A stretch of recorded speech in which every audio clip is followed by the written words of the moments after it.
giờ này chúng ta được Chúa giúp chúng ở đâu chúng ta sẽ được. Và chỉ từ trước tiên giờ từng học cái nhóm của đi thiệu.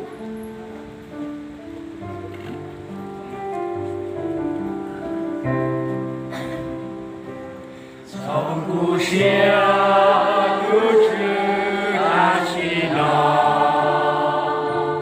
trong cuộc sống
Rồi bên chẳng qua chỉ có khó nhưng rất tiền luôn rồi lại chỉ mua chiếc cuốn chẳng qua chỉ lại. Mà ai làm gian ác chúng ta cứ hoàn toàn sống với Chúa.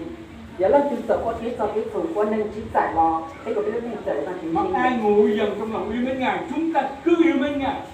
Bên mua chiếc nông sinh.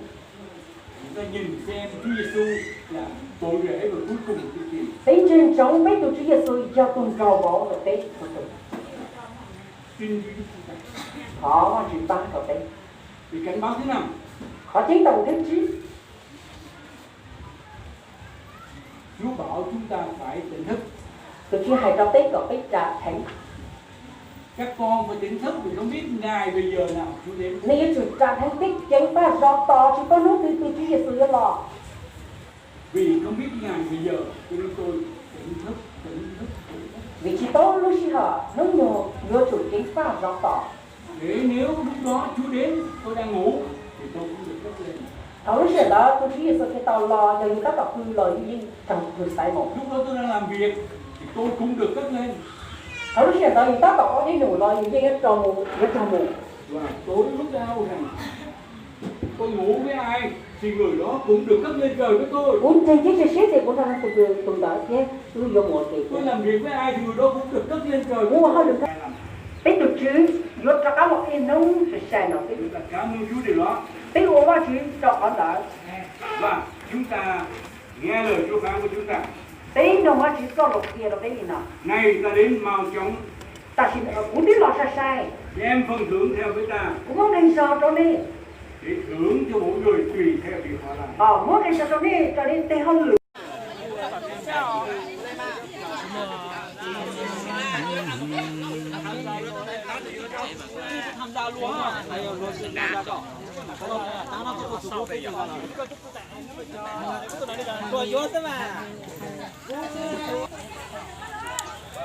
Nhớ rằng đó biết cho cái tiền chạy nó sau này chưa từ thì nó nói nó rong thì nó nói nó vào suy hư tổng quân việt nhớ suy hư đoàn tổng tính tôi chọn cái lô bệnh trình nữa cho nó cái tôi cái trong số xe nhớ rằng là cái lô bệnh trình là có chi để nó nhận ra lúc xe cái lúc xe này lúc xe ta số cái là sao nữa lúc xe bên nào suy hư luôn số xe cũng nó nói nó rong và xe mà chỉ dành cho suy hư cho cái chạy là sự là chỉ cho sự cho kỳ rồi cho sự cho tương nhiều như đầu lúa giò cũng chỉ như đầu tích trẻ ở chỗ nữa cái xe nó cái sau ta tại giờ mà sự nó cái tiền không bây giờ trên cái chi sự cái thời cái bò thì cái đặt sơn là cho cái lúa cũng xanh sự hưตัวđầu ký giờ cho ký thì chúa rồi nữa muốn đào lên là từ đầu oxy xả thành cho ký thành xử lý cho ký thành chúa cho ký thành cái này bỏ đầu thì chỉ bao thì cho tranh chỉ cho chúa còn nếu không là sư tham mát cho thì nó sư thì nó tàu sẽ ký bốn đã tổng hợp tôi xử lý nhớ vào Sài Gòn tôi nữa sự nó sư tôi trả bây giờ nó ta chỉ đâu họ bé tao cỡ cú chỉ quay đâu bé tao có thể bé chỉ mua trên lì là gì bé mua chỉ mua xong khi ta chơi là quay đâu thầu lúc xưa cái bé ta tao cỡ hiện tại lúc xưa cú chơi quay thầu bé là nhỏ độ giống xí nữa họ chỉ cho để ô tô chân sẽ để cho rồi thì bỏ thì phát sinh cả bé cho nó cho tư tiền sinh hoạt chi thế cho nhớ đâu cho kinh doanh là xin non nhiều sẽ xe thì cho kinh doanh thì cho tránh nếu một trong cho kinh doanh chúa thì cho tránh nó chỉ nó xin một tài sản nó sẽ thì tua để cho cái tên mình mình đã đối xử nó sẽ mua đi cả là xe nó cho cái đầu vào chiều để cho ba xe cho cái xe tôi để cái nữa xe nó cho kinh doanh cho nhiều sẽ xa một lúc khó phải chơi đủ tôi nó xử lý cho nếu bỏ tàu thì lúc bên trên còn rồi thì chỉ mua xe yếu là công ty là dụ đến nụ đó bên trên cho nên phải chạy đủ lượt to lúc xe nó giá buổi chiều nó biển giá buổi chiều thì siêu là đợi tới kỳ tiêu hiện tại lúc xe chạy mua cái là như gì cái nó là đặc khu xanh xinh nữa nhớ rằng cái trồng rừng xong cho tôi